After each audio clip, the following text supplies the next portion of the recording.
jiyan bi pirsan pêş dikeve, bi rexne û nirxandinên pêş dikeve. Divê em ji pirsan netirsin.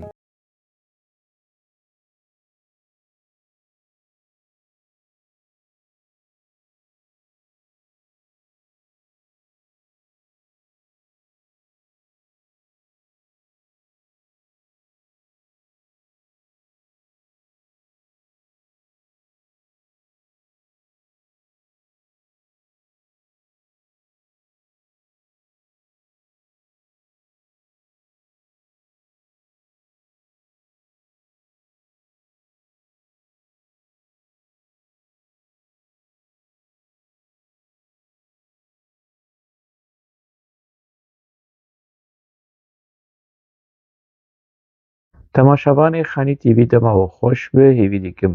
ڕەوشاوە باش بێ نەورۆزاوە تەوا پیرۆز بێ ez hêvî dikim ev sala hane sala aştî, azadî, biradî û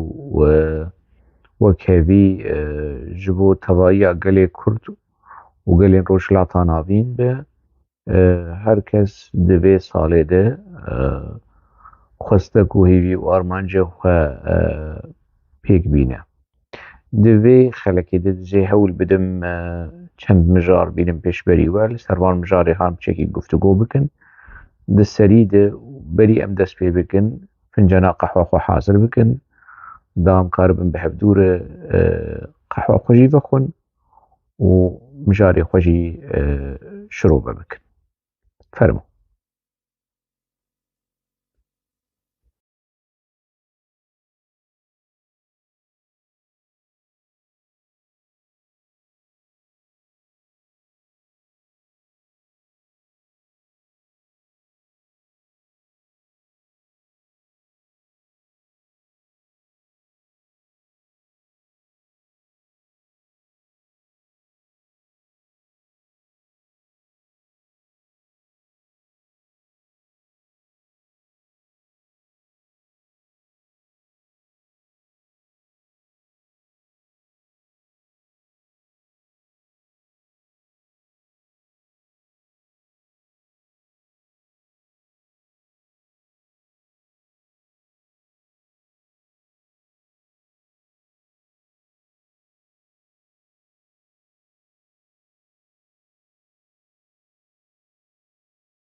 Mijara me ya yekemîn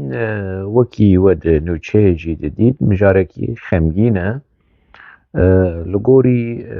daxuyaniya Qesedê du helîkopterê wan ê Qesedê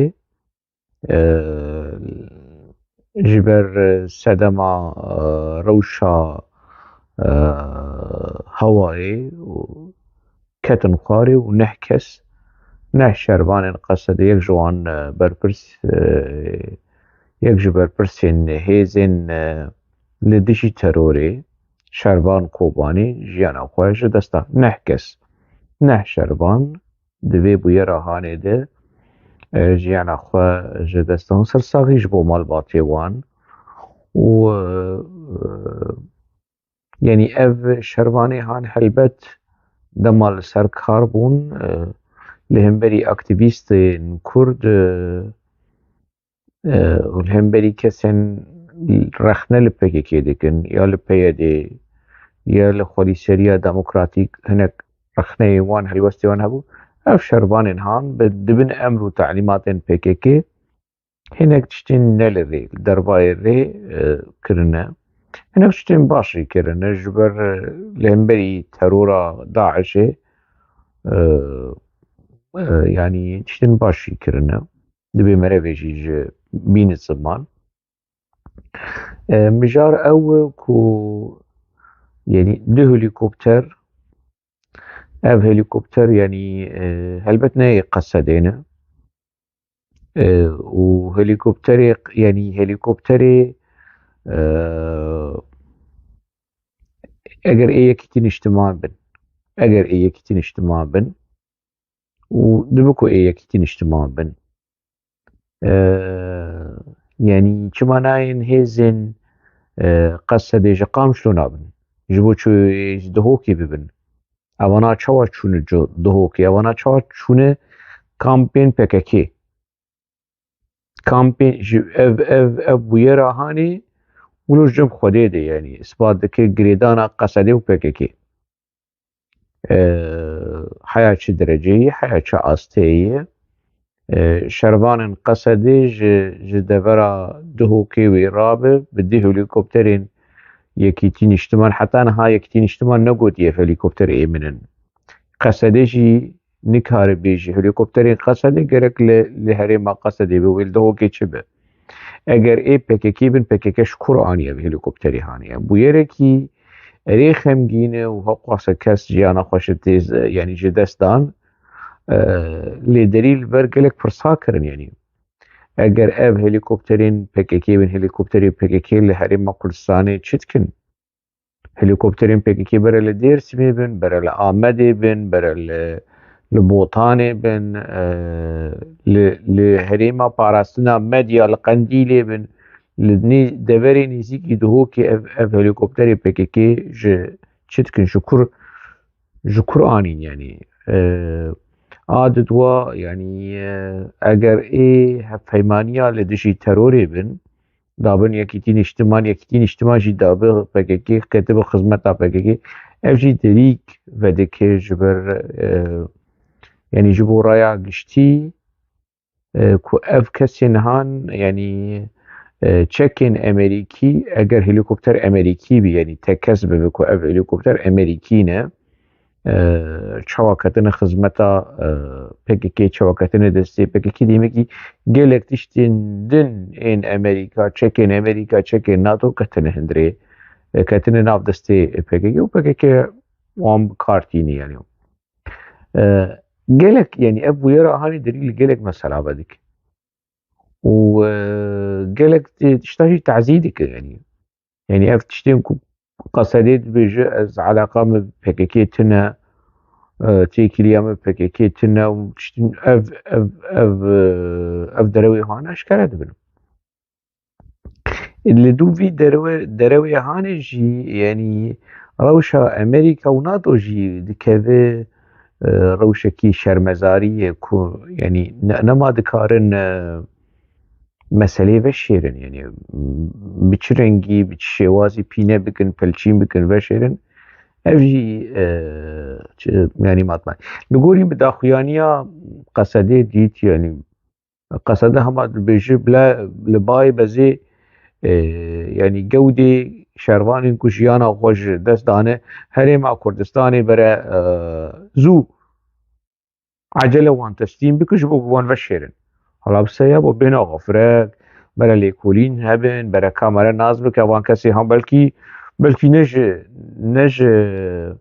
ketina helîkopterê jiyana xwe ji dest dane belkî mesela gidine yani bere yani du helîkopter li deverekî ketine dibê mane ev ji dêvila ku ev hikûmeta herêmê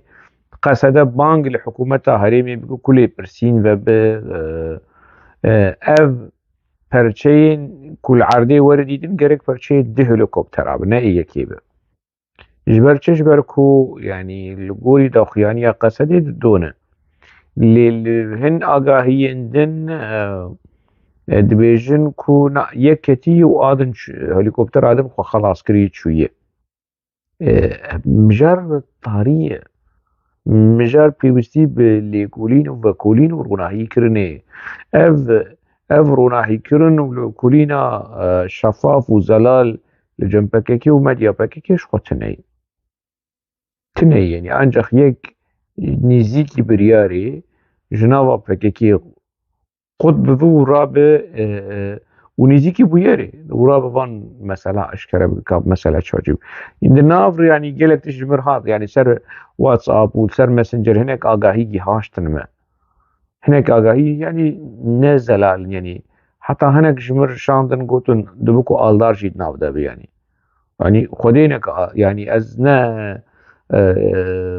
مرنيش كثير ناخوازم يعني çok sen baş ben çok sen hak ben çok sen az naxwazim yani tiştek müberêjî gotiye uz niha jî dubare dikim hesabxwestinekî hebe gelê Kurd li Rojavayê Kurdistanê hesab ji Aldar bixwaze hesab ji Şahîn û ev kesên han bixwaze ji Bahoz ne PKK ra bi hesab ji wan bixwaze gelê Kurd qurbanî malbatên qurbaniyê ê ku zarar û ziyan ji Aldar dîtibin ehlê Amûdê malbatên qurbaniyên komkujiya Amûdê ew werin hesab ji Aldar bixwazin ne PKK hesab ji Aldar bixwaze û wî ji jiyanê hêlîne dibe mesela hanê zelal be hinek tişt wilo gihaştin me ku Aldar jî nameselî me bawer ez dikarim tekez bikim yani ez ji we re dibêjim ne ji ber ku ez tekez dikim ez ji we re dibêjim ku hinek tişt gihaştin me divî warê hanê de rast nerast ew ê rojên pêş bide yani bide diyarkirin ka bê heya çi derece yani ev mesele rastî ya na me bez jê ku ev bûyera hanê bi rastî bûyerekî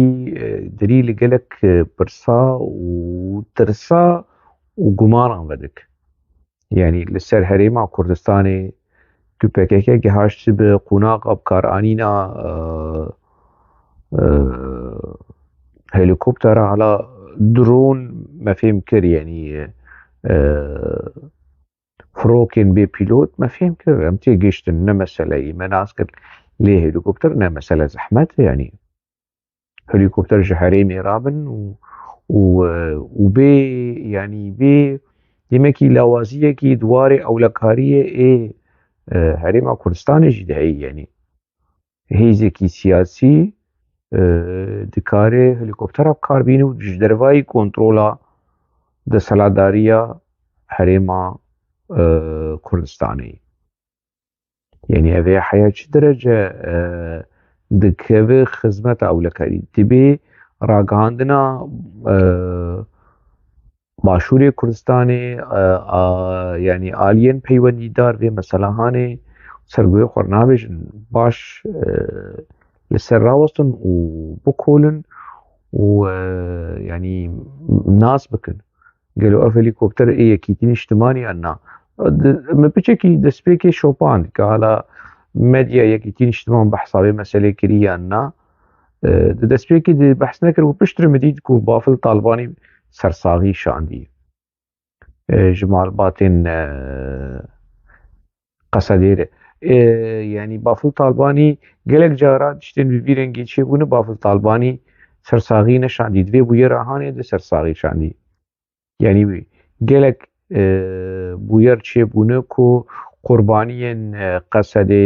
10 kes bin yan 5 kes bin yan 20 kes bin li gorî daxuyaniyên Qesedê ticarî Bafil Talibanî yani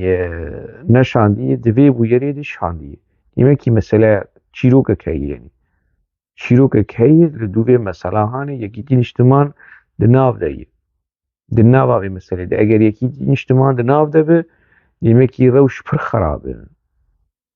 rewş pir xerab e û dibe hikûmeta herêmê û serokê herêmê û aliyên peywendîdar û di nava yekîtîn îjtiman jî de yani ev korîdora PKK û yenekî gihaştiye qunaqa bikaranîna helîkoptera ev pir xeter e ev pir metirsiya wê heye ev ne ji bo berjewendiyê Kurd û yekîtiya Kurd û nizanim hêzên Kurda bibin yek û hêzên Kurda stratîjiya netewayî û na yek were ji mir bêje tu naxwazî Kurd bigêjin hev tu naxwazî yekîtiya Kurda çê bibe na birê min na mesele ne wî ye mesele ji wilo xerabtir e mesele ji wilo genîtir e yani ev derewên ku Kurd pê tê xapandin yekî bi navê yekîtiya netewî yekîtîn îjtiman jî û PKK jî û goran jî û ev hêzên din Kurda pê bixapînin ev xapandina hanê divê meredeyîne alîkî û bi mejîkî wilo sar û bêhnekî fire ev bûyer were lêkolînkirin û plan were hazirkirin eger tiştekî bi vî rengêhan hebe. Ev bûyer zengilên gelek metirsiyan lê dixe. Yani ne wilo hêsanî me li ser guhê xwe bavêje. Ji alîkî din jî yani kesekî ku tê di evê serokê hêzê li dijî terorê li gorî agahiyê min merivê Mezlûm Ebdî yani Mezlûm Şahîn Kobanî merivî wî kalayê apî wî li tiştek wî eleqek wî pê heye yani yani ev jî wilo yani ne normal e. Bûyer bi giştî ne normal. Bûyer di ser hev de divê qonaxa hanê divê dema hanê de ne normal e. Ne wilo tiştek li dû wî heye çîrokek li dû wê heye ez hêvî dikim ku lestirîn dem ji aliyê PKK ev mesele werin zelalkirin yani qesede jî dema yan jî wekî din navên şervanan de diyarkirin yani ez fêm nakim niha qesede çima şervanê wê navê wan kod e. Ev pirsa hanê Mezlûm Ebdî divê bersiv bide yani. Şervanê qesedê ji bo çi navê wan kod yani. Di dinyayê de çêbûye hêzekî eskerî resmî şervanê wê wela nizanim Şervan Kobanî qesedê kur tu qesedê yê tu resmî û tu hêzên Sûriya Demokratîk e û tu ji bo şervanê te bi navê kod tev digerin. Ma tu ne hêzekî tarî tu ne hêzekî veşartî tu ne tiştekî sirrî ye. Tu hêzekî resmî divê şervanê te bi navê wanî zelal û ne navê kod neyê bikare anîn. Ji bo çi hîna mentiqê PKK û di navê kod û navê rastî de heta roja îro di nava qesedê de berdewam min xwend min dît navê wan yani dîroka jidayîkbûna wan nabêjin. Yani Mezlûm Ebdî divê bersiva hanê bide yani çima dîroka jidayîkbûna van şervanê han tune dîroka jiyana wan ji roja ku jiyana xwe tê ji dest dan pazdê adarê me fêm kir ev ê hat naskirin û nikarin vê jî pê bilîzin û dîroka tevlîbûnê qesedê ne PKK qesedê ev jî me zelal e me nas kir ê baş e hûn dîroka jidayîkbûna van şervanê henin hûn çima eşkere nakin. Ev jî yani divê biçekî ji aliyê qesedê ve lêvegerekî li xwe wilo vegerin biçekî rewşa xwe bi ser hev dibînin. Birêz Mezlûm Ebdî eger heta roja îro yani hîna desthilatdariya Mezlûm Ebdî eger li ser qesedê hebe eger yani ez pir yani guman dikim ku Mezlûm Ebdî hîna bi rastî serokê feilî ê hêzên Sûriya Demokratîk yan jî Demokratîk e qesede hesede nizanim çi filan. Baş e dîsa sersaxî ji bo malbatê wendayiya û rastî û zelaliya vê bûyerê dîsa girêdayê malbatayê jî gerek malbat vê mesela hanê bişopînin. Yani eqûbeta zarokê wan çawa wilo jinskî û vî rengê hanê û li deverekî vîrê li dûr xaşo çûne perwerdê û çûne ezmûneya xwe li dijî terorê tê bide kî birê me qesedê te ezmûneya xwe terorê tê bide kî tê bide yekîtîn îçtiman yekîtîn îçtiman ji te re alîkarî bi ter dike. Tê here çi bikî yani ev hemû di nav hev de wilo bûyerekî wilo bi guman û şubhe û bi hêvî di lestirîn dem ev mesele zelal bibin û ev pirsên han yani bersivên maqûl û bi belge werin dayîn ji hemû aliyan. Aliyên Herêma Kurdistanê, aliyên qesedê ji xwe PKK destê xwe jê bişon heta derecekî qesedê jî. Em biçin mijara xwe ya duhemîn.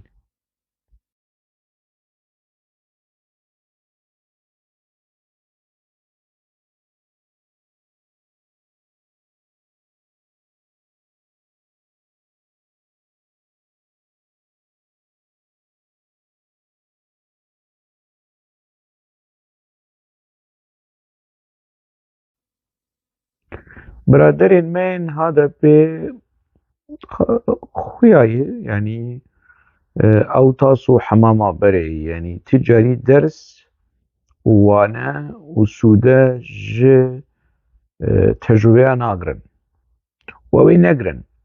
حتى اكو رشمة وان دستي قنديلة ودستي بككي دبا ويولو ببينين يعني بككي جوان ربيج تشب راست نهاتا تشتكي ولو جوان ربيج او انكار بكن بيش انش علاقة مو بككي هي تيشي مو بككي تنزانم تشو وجوان قوتنين هان شواكو بيدا انكار دكت بيج حلقة يا مو بككي هذا بجي بفي منطقي يعني هذا بجي مو بككي شيشي مو وبككي هي وندو خازن ما بقرن وند اف انتي بروباغندا يو اف ميت و اف نظام شو جوان قوتنين هاني ليش بو هالبجارتنا خوياي دا خويانيا هفسروكي هذا بي مدحت سنجار خوياي يعني ميرك صوزن قراسة ده سركفتن و اويد سلادارية آمها بي و آكا تيك ببه شوان سركفتنين كو آبو هنا جسالين حشتي ونوتي في سالي سركفتن وفي سالي سركفتن وسالا نوتي ونزانم چبه سينورا راكن وحكومتا شرچيكن وهبوطان وبهدينان وسالا 10,000 وكردستانا سربخو وآزاد شبه دا خويانية وجلان تجنه ده روجنامه سرخوابون ده özgür gündem, özgür politika, özgür nizanım بيفاز özgür نان özgür قهوة özgür قلم حمو تشتي özgür هفكرن داخيانية أوجلان وصوزي أوجلان وسركفتين أوجلان زفر وزفر يعني سرخبوني هما أولو فك ويشتر الزفر در كذا أو مانشيت الزفر بشميرن ب چندین هزار جار داخيانية أوجلان بحثا زفري كريهو وفوالا اف مدحت سنجر جي خودش جي راضي به وجي بحثات تيك برنا ده سلاداري ام محبي واقفي بري معلات بچك يولو روشة خوش بك بحثات تيك برني يعني ابانا ناني بيخد خن ومنزان شي شور دك يو نولوجي يعني تشتي كفري مزن نئيلي داني سوزي الگوري خوبد خلقي مثلا وانجي وسوز دا خلقي سوز دا ايدي خلق نما جواب آوردك وجا بانك ورن بمليونا ونظام وحساب خستن او حساب با يعني انا ده البجارتنا ده هنا قدرشمين مزن ايه البجارتنا نورمال برا بيجي بس بشك معقول بشك منطق وبشك ادب ده مسألة حبيش وش بخلت ناس بكن انه ابنا درو تشتين هذا بيدبيجن ندرو يعني ليس هذا بو چبگر مبگری گنی و کوفکی در دور آخوا جوان دی و اجمر بوان چبگری هاني AKP و MHP تيك ببه افاق واسه الصالة بكيكاج شردكي نكاري وتشتكي بكوي اجمر مدحت سنجار وهذا بياوي وإرابة هلا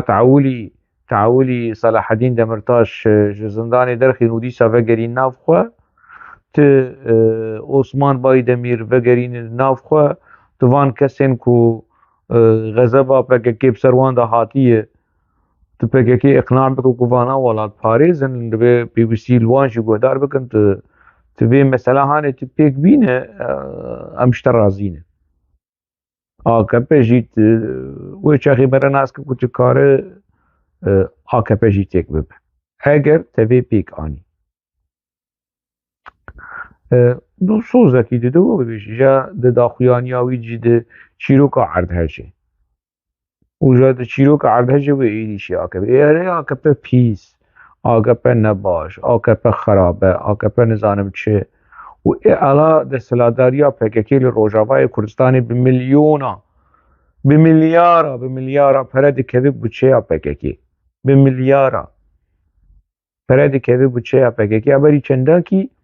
شركتێکی پترۆلێ کو بیرên petrolê ê li Herêma Rojavayê Kurdistanê îstismar dikir. Xelkê me Bakurê Kurdistanê ji vê mesela hanê nizanin. Ev şirketa hanê di 2017 de ji 2017 heta roja îro karê xwe sekinandî. Ev belge niha, ev informasyonên bi belge ne. Ev dosya hayê gelê me Bakurê Kurdistanê jê tune. Bijî jî hebin wê çavê xwe û goyê xwe û devê xwe û ji hemû tiştî bigirin. Ev şirket daxuyanî dirxist ku ji 2017 heta roja îro di 2.9 milyar dolar ketî bûçera yani Qesedê û derdora wê. Qesedê yani PKK. Başa herin binerin rewşa cêrikê ne deprem lê çêbûyî, ne erdhej çêbûyî, ne tiştek. PKK avayiyekî lê zêde kiriye, Qamişlo wilo, bajarê din wilo. Ka ev pereyê ku ji 2017 tenê ji 2017 2 milyar dolar, 3 milyar dolar. Di 2.9 û tiştek 3 milyar dolar ev derbasî ji Rojavayê Kurdistanê derbasî bi çêya PKK bî. Ev bi ku diçû? Çi pê hat? Ji mir wê behsa hesamê hesab ji herê hesab ji AKP bixwaz ev normal e.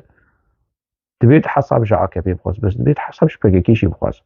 Xelk werin hesab ji te jî bixwazin. Hadeb heqwasa te deng anî. Ev dengê gelê Kurd çûşterê te bir ji CHP re, te bir ji İmamoğlu re, te bir Nizam ji kîr û di mijara serokkomariyê jî de yani hûnê bidin Kılıçdaroğlu. Wilo xuyayê. İşaretê wê xuyayê. Ev dengê Kurda ku Kurd dengê xwe didin te ka te çi kir ji dengê Kurda? Te çi kir? Hadeb dibê Kurd werin hesab ji te jî bixwazin. Midhet Sincar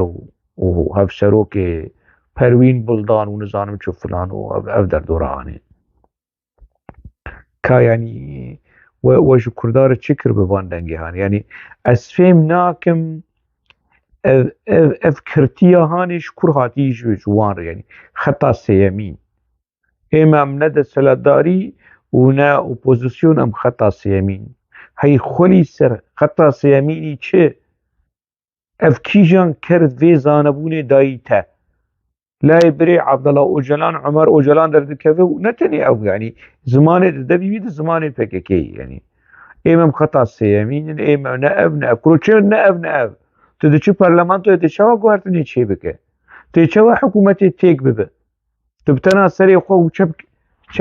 çend çepgirên geniyê derdora te ku henekê xwe bi te dikin bi dengê Kurda diçin hindirê parlamentoyê. Tu çi xeta sêyemîn tê? Ji mir çi xeta sêyemîn tê ava bike? Heşê hezûra we tê yani bi xeta sêyemîn tê çi gû bela bike? Xeta sêyemînî çi? Xeta sêyemîn rêxa sêyemîn. Yani ez fêm nakim yek derbasî hilbijartina dibe ya wê di nava opozîsyonê de be ya wê berê xwe bide desthilatdariyê. Li wê ortê bimîne wê di nav niga dibe çi? Keda Kurda û dengê Kurda ev heqwasa sal bi vî rengî han tê wendakirin. Ev ilmê siyasetê, zanebûna siyasetê, ev kirtiya hanê kî xistî serê we ya? Ev zanebûna hanê kî dayî we? Ji Kur'anî? Ji kîjan akademî û anî akademiya Qandîlê, akademiya Cemîl Bayık we vê zanebûnê stendiyê. Xeta sêyemîn. Xeta sêyemînî çi? Çi nabe wilo yani dibêt dema hûn diyalogê dikin û muzakereya dikin a PKK û HDP hûn bi kî re dikin û bi desthilatdariyê dikin. Dîmek çareserî dide cem desthilatdariyê ye. û bi Oslo re te muzakere bi kî kir? Ömer Öcalan. Yani ez bim ez te nakim şivanê dibizina. Tu bûyî parlamenter, tu bi navê gelê Kurd de axive. Ji ber çi? Ji ber ku tu layê Mihemed Öcalan e, tu layê birê Abdullah Öcalan e. Zêdeyî wî çî te heye? Tu xweşik nizam biaxive. Yani êm em xeta sêyemînin paratîgma me heye û nizam çû. Ji xwe mijarekî wilo ez carekî li ser biaxivin. Xeya yani در شر جیهانی پشی شر جیهانی دوامین 1945 دەستپێکە شەڕێ سات نابەرە سۆسیالیزم و کەپیتالیزمێ گروبەکی چێ بوو ji dewletên êku ne li gel bloka sosyalîzmê ne li bloka kapitalizmê ne li cem hevpeymaniya Warsaw ne li cem hevpeymaniya NATO li wê otê lêrola wan di çareserî û stendina biryarê navnetewî de nebû û dibin masê de ev dewletên êku di hindirê vê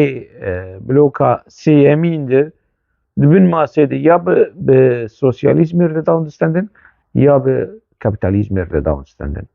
Kesekî nabe dibête yanî di jiyana siyasî de çê nabe yanî til wê ortê bimîne. Êmem xeta sêyemîn. Erê ti xeta sêyemîn eger te tiştekî wilo pir mezin bana jî me bigot ana baş. Çê nabe heta ti xeta sêyemîn bî jî. Lê dibête têke bi koalîsyonekî. Du tişt hene yani tiştek tine cennet û cehenneme heyî desthilatdarî û opozisyona heyî çê nabe te divê ortê de bimîne nabe divête tu xwe wilo bêalî kirî çi ti nava mijara siyasî bî ti nava süreca siyasî bûyerên siyasî bî navê wê hilbijartin te parlamentoyerê xwe şandî hindirê parlamentoyê dibê ev parlamentoyê te ev hêza te ev qeweta te ya siyasî a bi denga a sendoqa bi encam bi AKP re bi CHP re bi tu bibîne ka berjewendiyên gelê Kurd li kî dirê ye û biryarbestîn û her çê nabe dibêjin ne ev û ne ev ya tu ji wan pîstir e eger tu xwe wilo bike tu ji wan pîstir e çê nabe êku kilîdên dewleta Tirk ya diştê yanî opozisyona Tirkî de ya diştê desthilatdariyê de dibêt vê meselahanê zelal bike yanî em xeta parafîk mam em xeta sêyemîn in em ne ev û ne ev ku bes heyî xwelî ser te tu wilo hingî wilo yanî wilo diaxivin û ji xwe bawer jî dikin bixabin çend kes hene jî wilo ji wan re xweş dikin û ev derewên hanê wilo xweşik dikin û makyaj didin û nizam zanebûna çi halê çi heyî we xweliya xeta sêyemîn rêya xa sêyemîn li serê xwe kira çi kirî ji we xeta sêyemîn heta roja îro hemaşkengî dibin divê xeta sêyemîn û derew li Rojavayê Kurdistanê jî digotin em xeta sêyemîn in ne rejîma Beşar Esed ne opozisyon û dawî derket ku bi rejîma Beşar Esed re ne û dixwestin bi opozisyonê jî re bin li ji bo xelkê bixapînin êm em xeta sêyemîn in em ne li birin ne ji dêrê ne tu yê wilo bimîne dibête yanî hêza tu xwedî hêz bi dibêt bandora te di biryarê de bi biryara opozisyonê ya biryara desthilatdariyê tu yan tu de opozisyon bike desthilatdarî wê çaxê te dikarî desthilatdariyê têk bibe ya tu bibe beşekî ji desthilatdarî û tu desthilatdarî biguhere mantiqê desthilatdarî zihniyeta desthilatdariyê tu biguhere ev bi vî rengî siyaset ev ilmê siyaset zanebûna siyasetê bi vî rengî yan zirav yan qalind wilo di nav de tu wilo bibînin ev çi ye yanî bi rastî yanî xeta sêyemîn rêxa sêyemîn ev mere ev manşet ev bike manşet yanî wezê bike manşet ye nabe ev ya ji mir derketî ji mir yanî na li gorî şopandina minî nûçeya ez dibînim ew tevgera İslamî Hudapar hêdî di nava herêma Kurdistanê de dibe xwedî hêz xwedî rol xwedî giranî eger çewsandina PKK tune bi çavsorkirina PKK tune bi dibe ku di salên pêşiya me de yanî êdî HDP bidin alîkî û ev normal e ya gelê Kurd HDP ceriban de PKK ceriban PKK û HDP gelê Kurd ceriban heta ev 40 sal diceribîne heqê gelê Kurd her ji xwe re hêzekî din biceribîne ez ne yanî îslamîst im gelek rexne li partiyên îslamîst AKP dibe رفاه بارتي سعادت بارتي هدا بار نظام چه فلان فلان از وان تجاري جعالية ايديولوجي جعالية منطق از وان ناعجبيني از وان رخنا دكم ليه از نكار بيجم ما في قلي كرد ما قلي كرد قلت هدا بار دبي PKK وهذا بي ريزيش في مسألة هانير بكره شما هذا قبول لك يعني آزادی ويا رامان وآزادی ويا جياني يعني كسن حزكرن جينجهي قبول لك كسن لدجي جلوباليزم قبول لك كسن يعني هوموسيكسوال قبول لك اي باشا شما تهودا بار قبول ناك بريم ما افجينا آزادی رامانه شما يعني في قبول لك في دیگه جخونا غاجم هودا باروت قبول ناك چیه بردوام كرنا حزب الله نه بردوام كرنا حزب الله يعني برا ايه هودا باريجي زيده قولو بري نكن يعني بيجن ام بري حزب الله بونا منا حزب الله نا انكار دكن لينك دا خيانيه وان دمديد انت بينا تعالى قيام بحزب الله تنهي ويجيبون هدفه تعالى قيام بكيكيتنا وتعالى قيام بكيكيتنا تعالى قيام بحزب الله تنه افشي يعني يقولوا ناب يهودا بارجي يقولوا ناب بيجن ام حوالي حزب الله بون لانها شدتي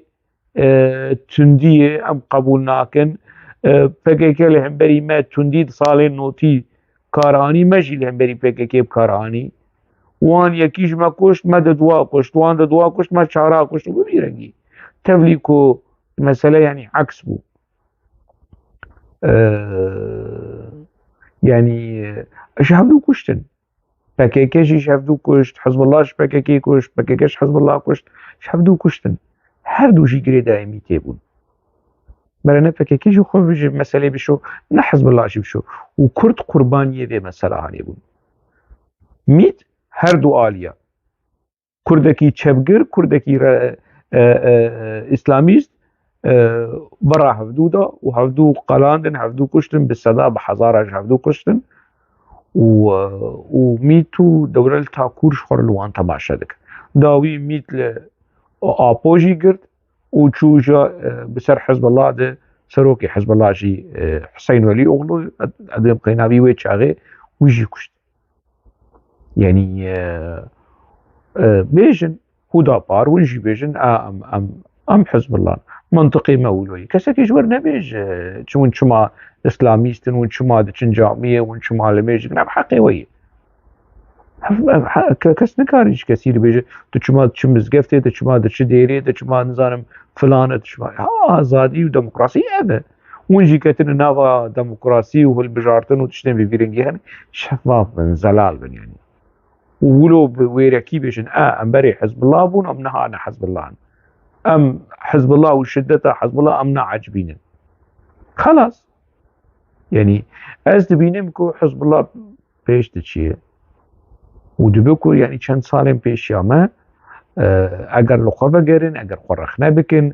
اگر بچكي ولو ديمقراط و ليبرال بن اگر نوجني قبول بكن منطقي جياني قبول بكن دنيا يعني د قناغه كي دن يعني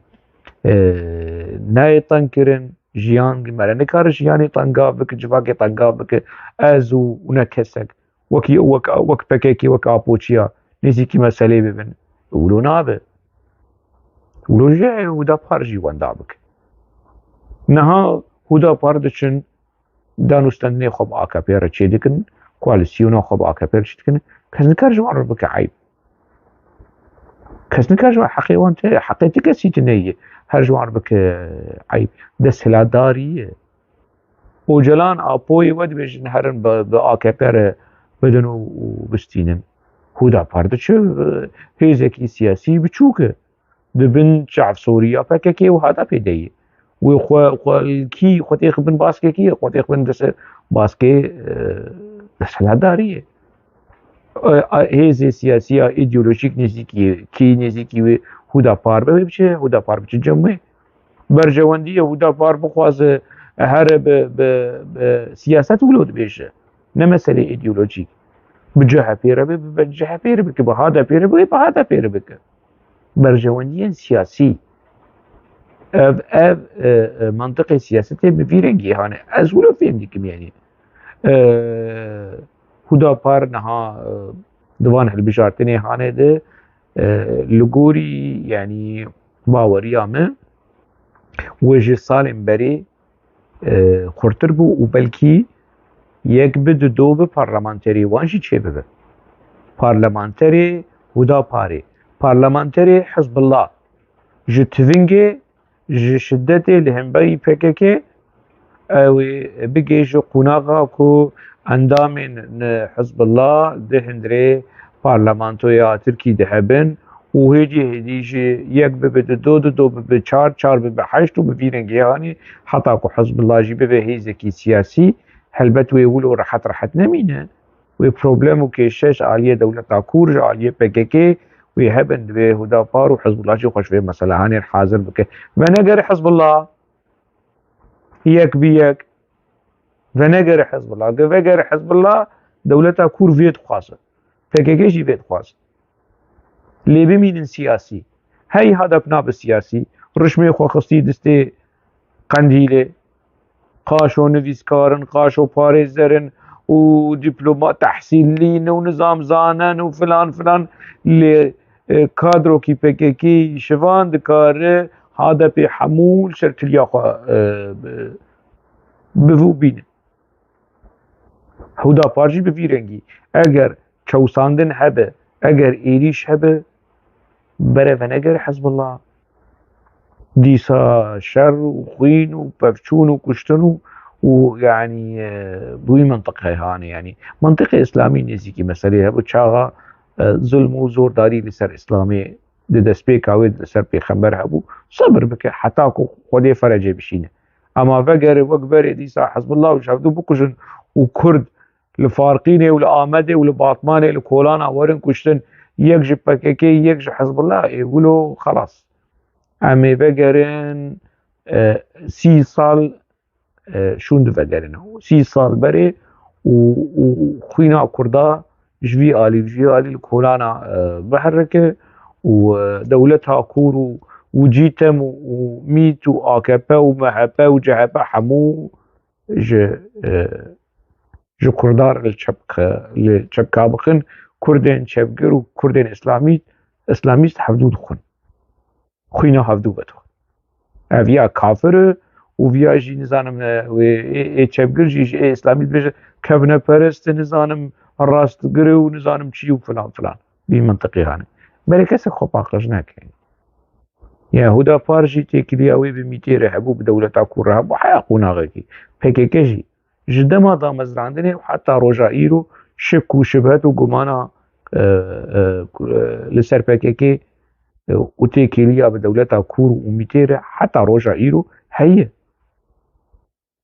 yani ev her du hêzê han bere zêde wilo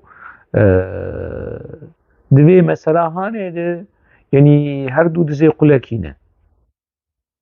bere yek xweş êdin çêtir nebîne yani û dîrok nêzik û em meselê yani dişopînin baş e bere yani ez digel wê meselehanê min ku têkevin nava mijara siyasetê koalîsyona çêbikin bi AKP re bi kî re be heqî wan e kesek nikare vî bafê ji wan re be lê antî propagandaya PKK wê bişoxile û dibe PKK jî çeka jî bikarbîne hêvî ew e niha ev Hudapar venegere Hizbullah vegere Hizbullah îjî yani xwesteka PKK û xwesteka dewleta Tirk û Cîtem û Mîtê pêk tê bi dixwest di vê mijarê de ez vê bêjim lê ka em binerin hala daxuyaniya Mithed Sincar ku teeleqayî bi PKK tune ha ne ew û ne hedef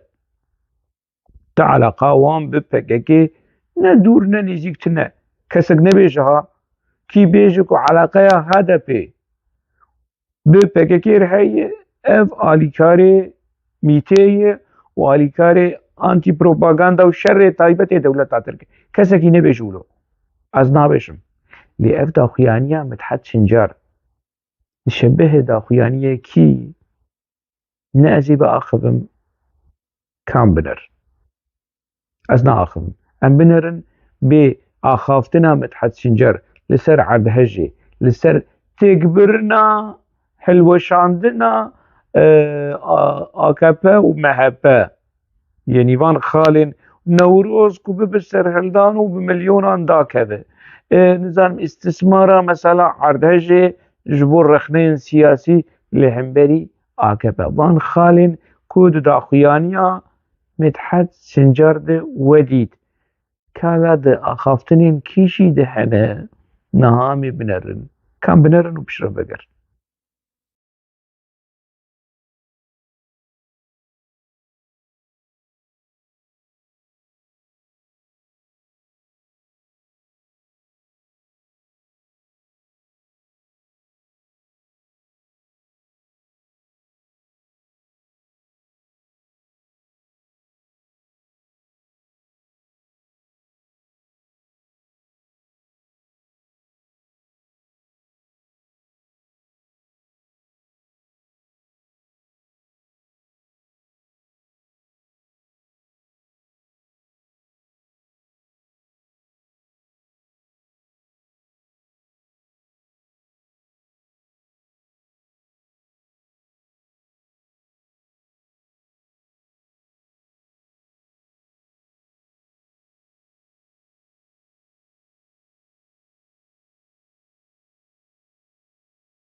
بنرن عيني خالي كو مدحت سنجر تيد بحثك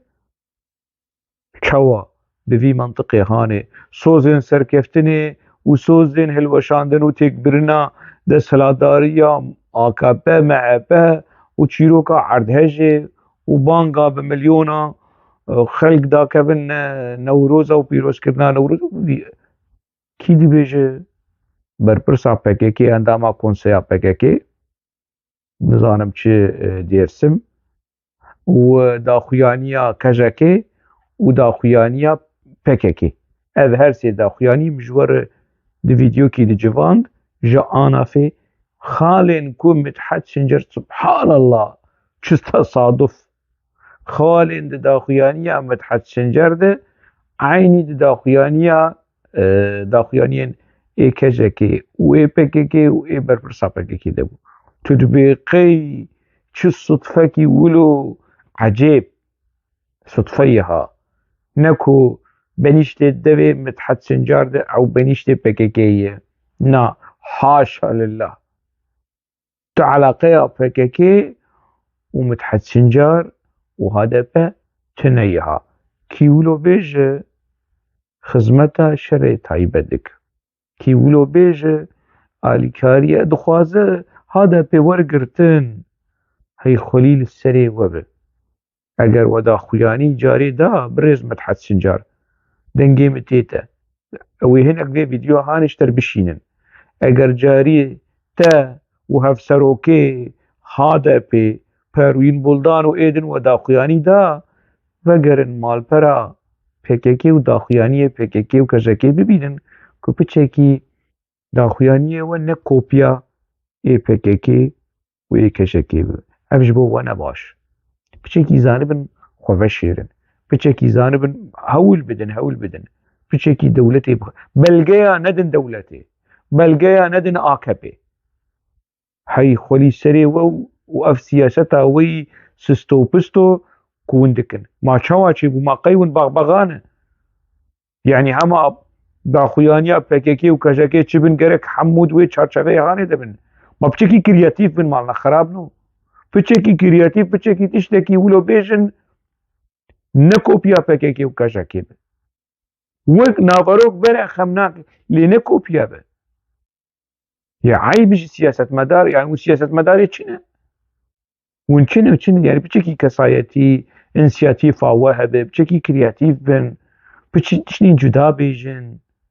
هون چن يعني كفر الشوكا خول سري خود خنون ونج اشكرج دولت بيجن بنا هوا دا خوانيا PKK وفا كجكي وفا نظام چه وفا امجي وقوان داخل ام سريا وان سر شوبا وان دبشن بس تعالى قام بوانتنا نبيجن ام نبققنا يعني تي باكادي كان قا ام نفك كان تعالى قيامتنا يا تشتكى عجيب يعني ندكفي قابانا ندكفي ميزانا افش سياسة مدارن اي جمر في سياسة مداري هاني كو جمر دتش داخيانية وي كوبيا يي بكيكي جمر اكبا هلوشيني كو تحزب خد هلوشينه تبلغيا دخل ستي دولتها ترك تبجبن رفاز بوتنين PKK دوباره ديك راحت صاوجيكي انا روني داخيانية متحسن جارو PKK بين وان بدبر هفدو بجه هوا اف هفوك اف جوتن اف نرين اف تهديد ودفي اشغل دفي كجاكي بنرن ودفي PKK وآوي بربرسا PKK كونسيا عندما كونسيا ريفا برا PKK ودفي متحسن جار بنرن بشخي سولو دشبين افدو ما شاء الله شخو دير محمد صلوات يعني كاش بيجم ازي برسبي جوار به المكون كاربن شان قوتنين خوش ولو لايق جهادة بيره وج متحسن جار وش عمر اوجلان وش اف زقرت مقرتين هذا في ولو مشوان ربجن بيتشوا زانبن بچكي ولو بعاقل وبمنطق وبهشمندي داخويانيا سياسي بدن وسوزن لغوري خوا وأف تشيروكا يعني خطا سيامين ريخا سيامين تفجي بردن أو السري وبخوا أف تشيروكين PKK والسري وبخوا حتى مجارك يدن نافا خير وخوشية دبمينا سلاف